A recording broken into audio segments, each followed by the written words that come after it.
Real estate का सबसे बड़ा स्कैम फ्लैट्स बेचने में होता है। ब्रोकर 1400 स्क्वायर फीट का फ्लैट बताएगा लेकिन फ्लैट निकलेगा सिर्फ 1000 स्क्वायर फीट का। आइए समझते हैं कि स्कैम होता कैसे है।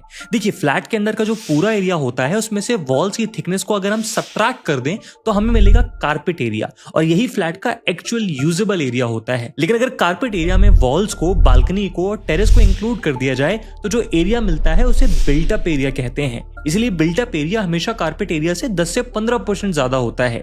ध्यान रहे कि फ्लैट्स में टेरेस जो होती है वो कॉमन होती है, इसलिए अगर 10 फ्लैट्स हैं और 1000 स्क्वायर फीट की टेरेस है तो हर फ्लैट के बिल्टअप एरिया में टेरेस का 100 स्क्वायर फीट ऐड कर दिया जाएगा। अब अगर आप फ्लैट ले रहे हैं तो लिफ्ट, स्टेयरकेस, कॉमन एरिया और क्लब हाउस जैसी फैसिलिटीज भी होंगी। अब मान लीजिए कि टोटल 10 फ्लैट्स हैं और इन सारी फैसिलिटीज का टोटल एरिया 3000 स्क्वायर फीट है, तो पर फ्लैट का शेयर हुआ 300 स्क्वायर फीट। और अगर इस 300 स्क्वायर फीट एरिया को बिल्टअप एरिया में ऐड कर दिया जाए तो मिलता है सुपर बिल्टअप एरिया।